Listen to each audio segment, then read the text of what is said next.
In the peaceful city of Wichita, Kansas, an unassuming figure resided, unnoticed by the community. A seemingly ordinary family man, characterized by his glasses, harbored a terrifying secret that nobody could have anticipated. Neither his own family nor the children in his Boy Scout troop could comprehend the dark reality that lay hidden beneath his unassuming exterior. However, behind this unremarkable facade, a sinister evil dwelled. From 1974 to 1991, this individual claimed the lives of 10 individuals in and around Wichita. Perhaps, if not for his yearning for attention, he might have remained undetected, continuing to commit these heinous crimes. In the early hours of January 1974, a sequence of gruesome murders occurred, causing a shockwave throughout the community. A home invasion took place, orchestrated by a masked assailant wielding a firearm, targeting the Otero family. Joseph Otero, his wife Julie, and their 2 children, Joey and Josephine, were residing in the house when this horrifying incident occurred. Upon entering the premises, the intruder instructed Mr. Otero to remove their family dog, after which the entire family was ushered into the living room. Within that space, they were compelled to surrender their money under duress. Unbeknownst to them, their compliance would not ensure their safety. Under false pretenses, the intruder moved the Otero family to the bedroom. Believing that cooperation would protect their lives and possessions, they willingly allowed themselves to be bound. Tragically, this act of compliance proved futile, as the true intention of the perpetrator emerged. Survival was not possible on that fateful night. Before systematically binding and ending the lives of each family member, the perpetrator exhibited a peculiar twist in their behavior. Learning that Mr. Otero had a cracked rib from a car accident, the perpetrator attempted to provide him with some semblance of comfort by providing him extra pillows for his head and thick blankets for his body, a disturbing contradiction in the midst of the chaos. Ultimately, Mr. Otero was suffocated with a bag and strangled with a cord.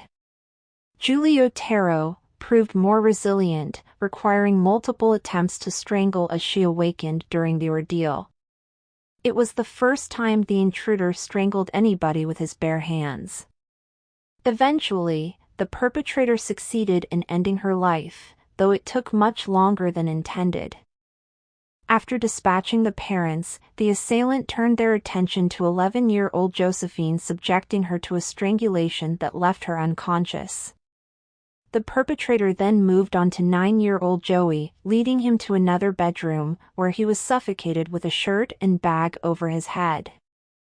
In a heart-wrenching turn of events, Josephine regained consciousness, only to be taken by the assailant to the basement. Her last words to this cruel figure were filled with fear and uncertainty, as she asked, "What's going to happen to me?" In response, the assailant callously replied, "Well, honey, you're going to be in heaven with the rest of your family." Shockingly, the assailant proceeded to hang Josephine and committed further acts of desecration. Following the brutal murders, the assailant systematically moved from room to room, cleaning up and looting the premises. Among the stolen items were a radio, a watch, and the keys to a car, enabling the assailant to make their escape. Subsequently, they drove to a Dillon's supermarket, their next destination obscured by the darkness that enveloped their twisted psyche. The unsettling discovery of the Otero family unfolded when their 3 older children, Charlie, Danny, and Carmen, returned home from school. A sense of unease washed over them as they noticed their dog outside, an unusual occurrence. Stepping inside, their once familiar home appeared disheveled, with belongings strewn about in a haphazard manner, a stark departure from its usual tidiness. Charlie, the eldest sibling, called out for their parents, initially assuming they were playing a mischievous prank. However, the truth would soon shatter their lives forever. It was when Charlie ventured into the bedroom that the devastating reality revealed itself: their parents' lives had been tragically cut short. Overwhelmed by shock and despair, Charlie and his siblings swiftly sought refuge at a neighbor's house, urgently dialing 911 for assistance. Little did they know at that moment, the heart-wrenching truth awaited them at the police station. It was there that they would learn of the unimaginable fate suffered by their younger siblings, Josephine and Joey.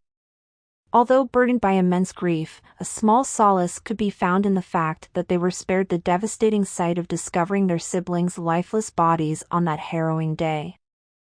As forensic teams meticulously combed through the grim murder scene, disturbing evidence began to emerge.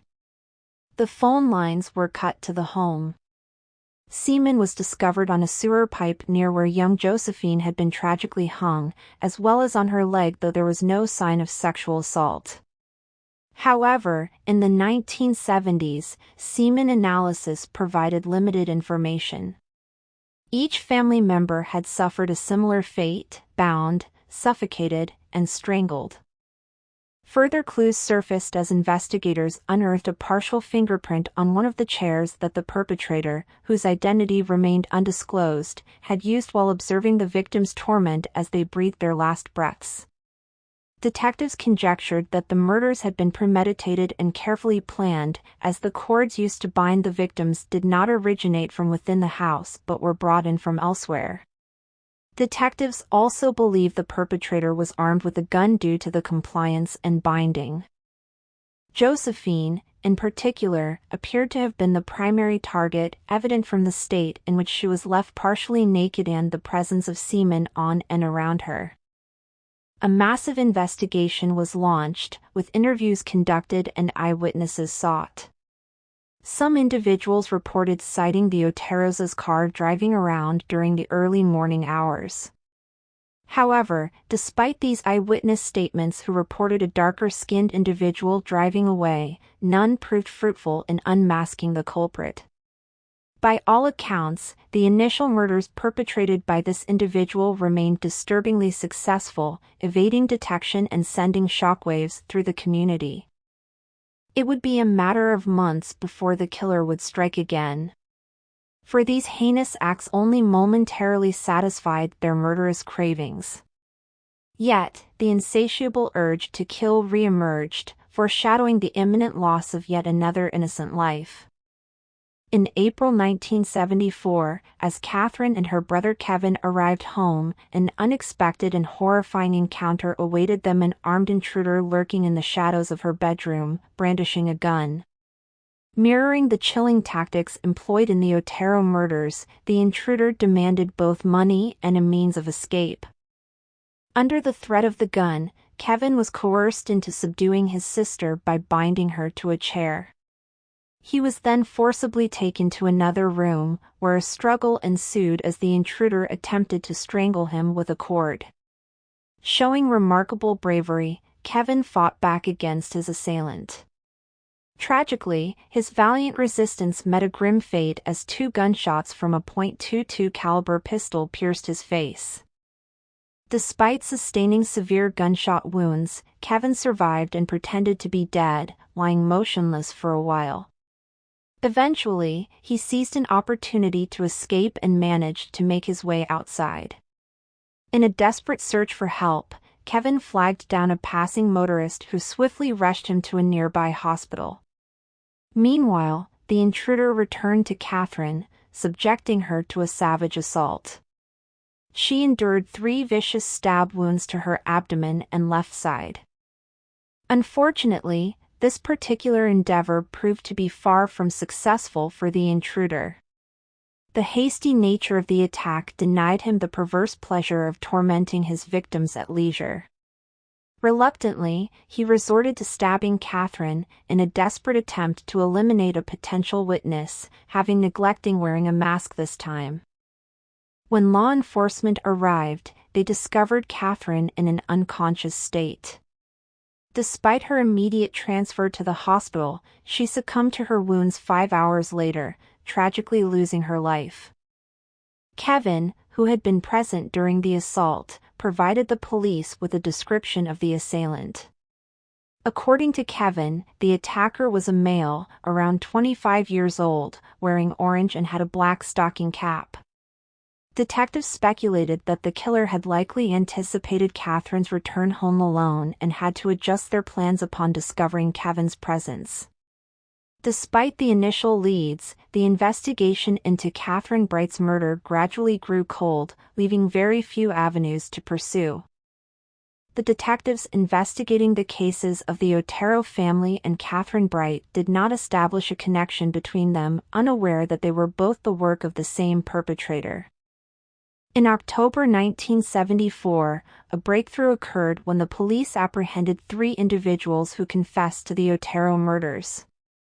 However, this development did not sit well with the true culprit. He detested others claiming credit for what he considered his own projects, as it would later be revealed. On October 22, an employee at the Wichita Eagle newspaper received a call from an individual asserting responsibility for the Otero murders. The caller informed that a letter had been concealed inside a mechanical engineering textbook at the main branch of the Wichita Public Library. This valuable tip was promptly relayed to the police, who subsequently discovered a letter containing intricate information about the crime scenes of the Otero family murders. The letter appeared authentic, as it provided meticulous accounts of the position of each body and the circumstances surrounding the deaths of the Otero family. Here are 2 excerpts from the letter edited for clarity. Excerpt 1. I write this letter to you for the sake of the taxpayer as well as your time. Those 3 dudes you have in custody are just talking to get publicity for the Otero murders. They know nothing at all. I did it by myself and with no one's help. There has been no talk either. Let's put this straight. Excerpt 2. I'm sorry this happened to society. They are the ones who suffer the most. It's hard to control myself. You probably call me psychotic with sexual perversion hang up. When this monster enter my brain, I will never know. But it here to stay. How does one cure himself? If you ask for help, that you have killed 4 people, they will laugh or hit the panic button and call the cops. I can't stop it, so the monster goes on, and hurt me as well as society. Society can be thankful that there are ways for people like me to relieve myself at time by daydreams of some victims being torture and being mine. It a big complicated game my friend of the monster play, putting victims number down, follow them, checking up on them, waiting in the dark, waiting. The pressure is great and sometimes he run the game to his liking. Maybe you can stop him. I can't. He has already chosen his next victim or victims. I don't who they are yet. The next day after I read the paper, I will know, but it too late. Good luck hunting. Yours, truly guiltily. The letter was not signed, but there was a postscript. P.S.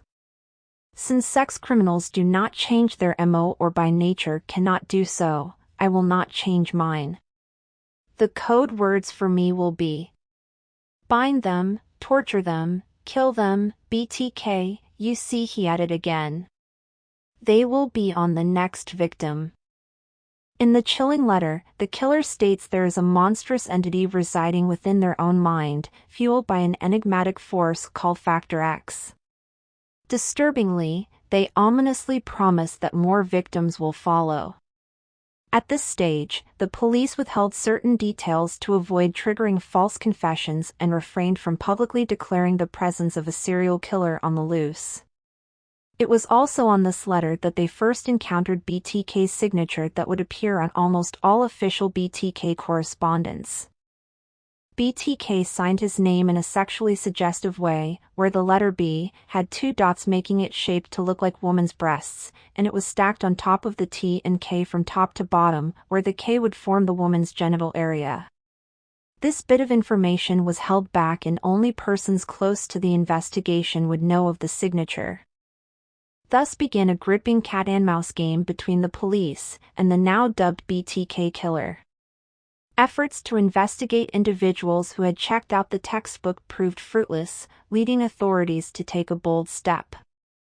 They placed an advertisement in the Wichita Eagle newspaper, inviting BTK to contact them at a specified phone number. However, days passed without any response. The letter underwent meticulous analysis by forensic psychologists, revealing disturbing insights into BTK's psychology. They determined that BTK exhibited characteristics of a sexual sadist, harboring a particular fascination with bondage and torture. Furthermore, the experts concluded that BTK did not possess a high level of education, evident from the grammatical and spelling errors present in the letters. It would be several years of silence until BTK struck again. On March 17, 1977, 5-year-old Steve Relford answered the door and unwittingly invited in a stranger, claiming to be a private detective, asking him to ID a photo. The uninvited man then pulls out a gun and forces his way through the room, where he notices 2 additional children present. The mother, Shirley Vian, came out as she heard commotion and was surprised to see an unknown man in her living room. The intruder ordered all the kids to go into the bathroom and proceeded to tell Shirley he was going to have his way with her and that he may have to tie up her kids too. In a desperate bid to protect the children from harm, Shirley reluctantly complied and accompanied the man, hoping that compliance would spare them from danger.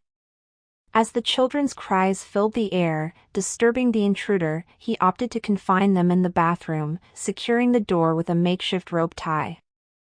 With his attention now solely fixed on Shirley, he attempted to appease her, offering a cigarette and a glass of water in an effort to calm her. However, his intentions quickly turned sinister. He proceeded to restrain her, binding her limbs, and ultimately placed a bag over her head, strangling her. As he was cleaning up, the phone rang and spooked him. He took some money and his things and then left. The kids eventually broke out from the window, and when they saw their mom, they tried in desperation to untie the knots without success. Police would discover Vian partially nude, tied up and strangled with semen on her panties. The children described the assailant as a man in his 30s or 40s with a round belly. Again, detectives did not know they were dealing with a serial killer and did not make the connection between the Otero and Catherine Bright case to this recent murder. Despite the detailed descriptions provided by the children, their accounts unfortunately did not yield any fruitful leads for the investigation. The insatiable monster lurking within the mind of BTK hungered for another victim. Succumbing to his twisted desires, on December 8, 1977, a call was made to the Wichita police dispatcher from a public payphone. Yes. You will find a homicide at 843 South Pershing. Nancy Fox. The dispatcher then confirms the address, in which the man replied, "Yes, that's correct." Upon their arrival at the address, the police were met with a distressing scene. Nancy's lifeless body was discovered, bound and strangled in a manner reminiscent of Shirley Vian and the Otero murders. During the forensic examination of the crime scene, investigators noticed the absence of certain personal belongings, such as a driver's license, indicating that they may have been taken as trophies. Additionally, semen was found near Nancy's body, although she had not been sexually assaulted. Despite the clear recording of the phone call, which was played repeatedly on various news stations, the police received numerous tips but failed to find a conclusive match. Although there was no official announcement connecting Nancy Fox's murder to BTK's previous crimes, the residents of Wichita began to grow concerned.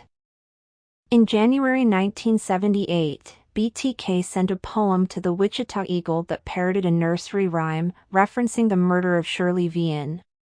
Initially, the poem was dismissed as a Valentine's Day advertisement due to its timing and was disregarded. Unsatisfied with the lack of media attention, BTK took further action. On February 9, 1978, a letter arrived at Cake TV, claiming responsibility for 7 murders and issuing a chilling threat of future killings. The letter included a detailed drawing of the Nancy Fox murder scene, which closely resembled the actual crime scene photographs. Furthermore, a poem titled, "Oh Death to Nancy," was included, briefly describing the murder of Nancy Fox. The police had no doubt that the letters they received were indeed from the killer himself. Recognizing the urgency of the situation, they made the decision to make the letters public. As news of the letters spread, the public became increasingly concerned, realizing that a serial killer was potentially living among them in Wichita. In response, Wichita Police Chief Richard LeMunyon addressed the community in a press conference, urging them to remain calm despite the distressing circumstances. The intended effect of the killer's threats was achieved. On the evening of February 10, 1978, Chief LeMunyon's press conference sent shockwaves through the public as it became clear that a menacing figure known as BTK was at large and planning to strike again. Fear gripped the community, shattering the notion of leaving doors unlocked. Instead, anxious days were spent peering out from behind drawn curtains, and restless nights were filled with suspicion and unease at every creak or sound. On April 28, 1979, a disturbing incident occurred when 63-year-old Anna Williams returned home around 11 p.m. She immediately noticed that some of her jewelry was missing and promptly contacted the police. Investigation by the police revealed that the intruder had cut her phone lines and gained access through a basement window. However, it wasn't until 2 months later that Williams received a letter, shedding light on the identity of the intruder. The letter contained a poem titled "Oh Anna, Why Didn't You Appear?", expressing frustration that she had arrived home too late, depriving the intruder the opportunity to kill her and experience the desired relief. Along with the letter, there was a sketch and the stolen clothing and jewelry. An identical copy of the envelope and poem was sent to Cake TV, which was subsequently handed it over to the police. These were confirmed to be letters from BTK. Over the course of several years, the Wichita police dedicated numerous detectives and forensic specialists to thoroughly examine the BTK cases, letters, and audio recordings. In 1984, a task force called the Ghostbuster Task Force was established, with detectives specifically assigned to uncover the identity of BTK. Despite an influx of tips, no conclusive leads emerged that could lead to BTK's capture. Nevertheless, the investigation yielded significant findings. All of BTK's murders were within 6 kilometers radius of one another. This implied that BTK was only prowling areas he was familiar with. Among the Ghostbuster detectives, Lieutenant Al Stewart stated that they explored countless theories, meticulously analyzing house numbers, the victim's length of residency, the phases of the moon, and delving into books in search of obscure connections to mythology, witchcraft, and demonology. Their approach encompassed a wide range of possibilities in the pursuit of unraveling the mysteries surrounding BTK. Eventually, the task force ended in 1986. Despite all this, BTK would strike 3 more times after the formation of the Ghostbusters. In May 1985, the body of 53-year-old Maureen Hedge, a supervisor at the medical center coffee shop, was found 7 miles from her home along a dirt road. Nearby her body was a pair of knotted-up pantyhose. An autopsy revealed she died by strangulation, and police investigation revealed that Hedge's phone lines had been cut and her car had been stolen. But because the body was moved and she was not bound, this case was not considered part of BTK. It wasn't confirmed until much later that this was the work of BTK. In September 1986, Bill Wegerle returned home to a devastating discovery: his wife, Vicky, lying on the bedroom floor, having been strangled. Vicky was swiftly taken to the hospital, but unfortunately, she did not survive the journey. An autopsy later confirmed that her body had been bound at the wrists and ankles, and she had been strangled with nylon stockings. Surprisingly, there was no evidence of sexual assault. It was apparent that Vicky had fiercely fought for her life, as a significant amount of DNA evidence was found under her fingernails, which was carefully preserved for future reference. During the investigation, it was noted that Vicky's driver's license, car keys, and car were missing. Eventually, her car was located 2 blocks away on the same day. No leads or suspects emerged from this cases as there was little to go on. Investigators entertained the possibility that it could be a BTK-related murder, but Bill remained the primary suspect and it followed him for the next 18 years. BTK's final victim, Dolores Davis, met her tragic fate in February 1991. Her lifeless body was discovered beneath a bridge in northern Sedgwick County. Dolores had been reported missing since January 19. Her hands and feet were bound with pantyhose, and she died of strangulation. Adjacent to her remains, investigators stumbled upon a white decorative mask of the feminine variety. The detectives noted that the intruder had entered through the rear door after severing the telephone line at Davis's residence. Despite the unsettling similarities between Dolores's murder and those of BTK's prior victims, detectives faced the challenge of definitively establishing a connection. Unlike his previous acts, BTK had not claimed responsibility for these particular killings, and furthermore, the bodies had been moved from their original locations, adding an additional layer of complexity to the investigation. As leads dwindled and BTK fell silent, public interest waned, and the residents of Wichita returned to their daily routines. However, unbeknownst to the public, law enforcement tirelessly worked behind the scenes, steadfast in their determination to solve the enigma of BTK. The case remained a haunting unsolved mystery, capturing the attention of many. Over the years, multiple forensic psychiatric profiles were meticulously conducted, seeking to unravel the identity and psychological makeup of the elusive BTK. Here are some commonalities describing BTK. White male, possibly in 40s to 50s. Blends in well with the normal population. Drives a nondescript vehicle, likely American-made. Sexual sadist. Narcissistic and antisocial. Lives in a lower to middle class area. No prior records and not a known criminal. Sane, but a psychopathic. Enjoys being discussed in the media and people guessing who he is. Not until 2004 would BTK resurface, seizing the spotlight once again.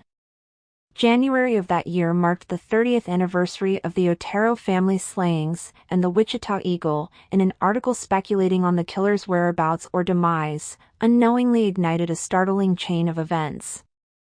The publication acted as an unintentional catalyst, reigniting BTK's insatiable hunger for attention and recognition. In response to the article, BTK commenced an unexpected surge of communication over the next 2 years, encompassing letters, photographs, puzzles, and sketches. The narcissistic flame within BTK had been rekindled, fueled by the inadvertent reminder of his notorious presence. Starting from March 17, 2004, over 2 decades later, BTK embarked on a series of communications and package deliveries to the Wichita Eagle, Wichita Police Department, and Cake TV. In his initial package to the Wichita Eagle, he included a letter and photographic evidence linking him to Vicky Wegerle's death. Furthermore, he cleverly included driver's licenses as clues, hinting at his method of entry for certain victims.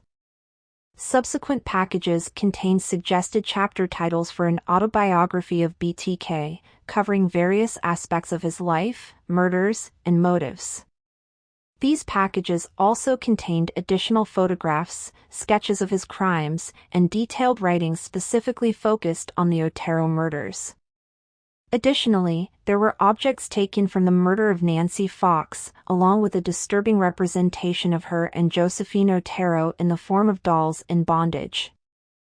Detectives were uncertain about the credibility of the potential biography, which delved into various aspects of the killer's life. Nevertheless, they chose to make it public, hoping to find any lead that could aid them in their pursuit of the elusive murderer. In the beginning of 2005, BTK included a request to communicate via floppy disk in one of the letters he sent to the police. However, prior to doing so, he inquired about the traceability of floppies. The police, in an attempt to deceive BTK, responded on February 16, 2005, by placing an advertisement in the Wichita Eagle, using a code phrase previously used in BTK's latest letter, "Rex, it will be okay," implying that floppies cannot be traced to their computers along with a contact address. The ad successfully prompted a response, and less than 2 weeks later, BTK sent another package containing a floppy disk. This particular floppy disk contained a single message: "This is a test." It proved to be the breakthrough the police had been waiting for. Forensic teams meticulously analyzed the metadata of the floppy disk. For those unfamiliar, metadata refers to information about data, such as file creation details or the identity of the creator. Even when a file is deleted, this information can often still be retrieved. The metadata yielded significant clues, including references to the Park City Library, Christ Lutheran Church, and the name Dennis. A quick internet search led investigators to the church's website, where they discovered Dennis Rader listed as the president of the congregation. They had finally found their man. As the authorities already possessed BTK's DNA, they obtained a DNA swab from Dennis' daughter for comparison. The DNA was a match, leading to Rader's arrest on February 25, 2005. The following day, the news of BTK's arrest spread throughout Wichita, bringing a collective sense of relief to its residents. Shortly after his apprehension, law enforcement authorities swiftly conducted raids at both Dennis Rader's residence and church, seeking further evidence and insights into the dark secrets he had kept hidden for so long. Rader's residence proved to be a treasure trove of incriminating evidence linking him to all of the BTK murders. Among the discoveries were hundreds of Polaroid pictures portraying Rader in self-bondage, mimicking his victims at the crime scenes. Numerous sketches and drawings resembling those sent to the media and police were also unearthed. The search yielded an abundance of equipment and materials directly associated with his heinous acts, including ropes, cords, and tapes, along with macabre trophies from his past killings. Furthermore, Rader's computer contained categorizations for each victim, dehumanizing them in a chilling manner. The Otero murders were labeled as Project Little Max, Catherine Bright as Project Lights Out, Shirley Vian as Project Blackout, and Nancy Fox as Project Foxhunt. Additionally, a multitude of folders containing information on potential future targets were discovered, hinting at Rader's twisted plans. As expected, the profiles of BTK, meticulously crafted by forensic psychologists and behavior analysts throughout the years, turned out to be remarkably accurate. Dennis Rader, despite his chilling crimes, presented himself as an unremarkable individual on the surface, enabling him to effortlessly assimilate into society. Dennis Lynn Rader was born on March 9, 1945, in Kansas. His father served in the U.S. Marine Corps before working for the Kansas Electric Utility post-World War II, and his mother a bookkeeper. During his youth, Rader joined the Boy Scouts and participated in group activities at the Lutheran Church.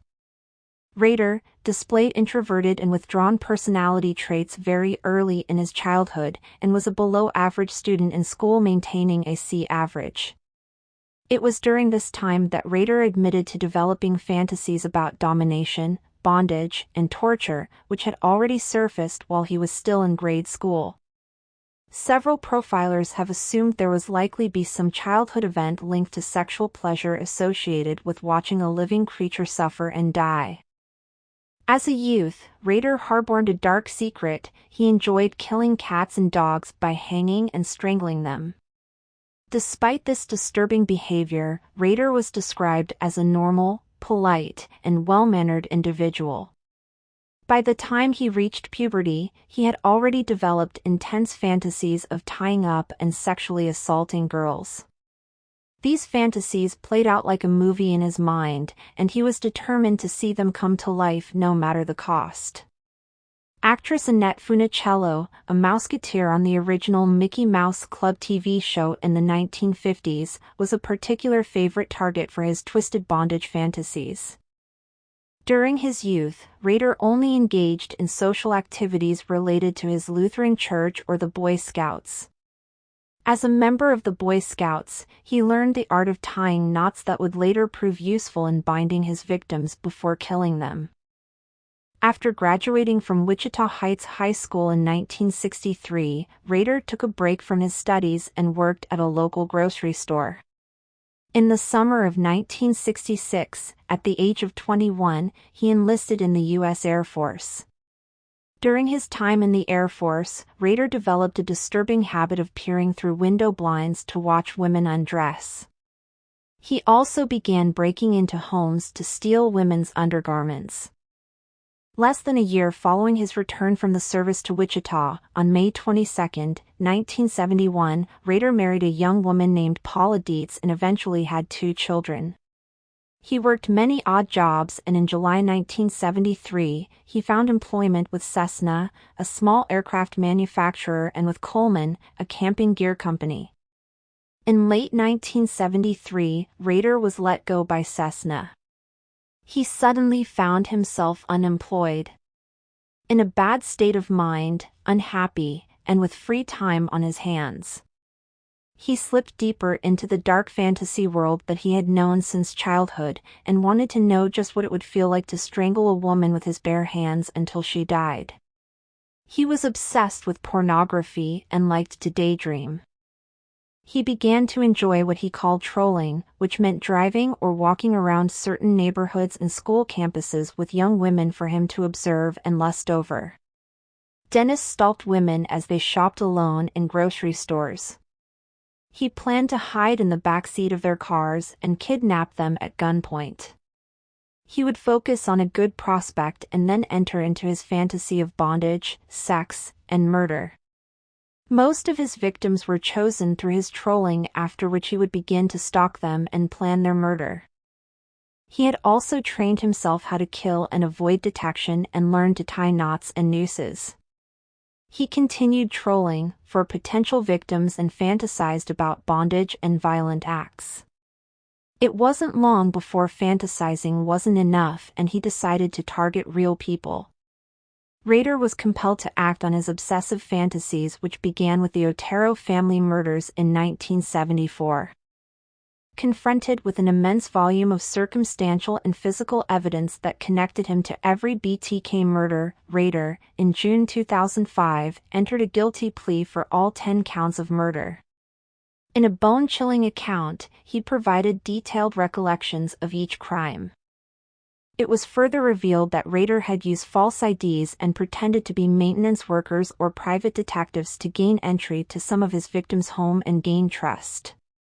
Once inside, he got compliance by using a firearm. In August 2005, Rader received a sentencing of a minimum of 175 years in prison without the possibility of parole.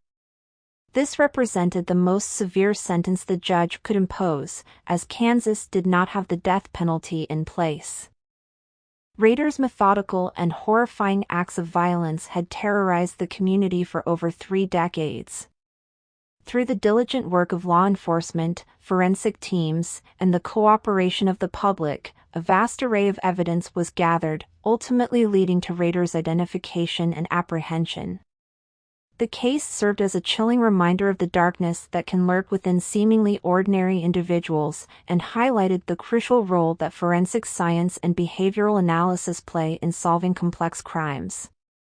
With Rader sentenced to a lifetime behind bars, the community could finally find some solace, knowing that the reign of terror inflicted by the BTK Killer had come to an end.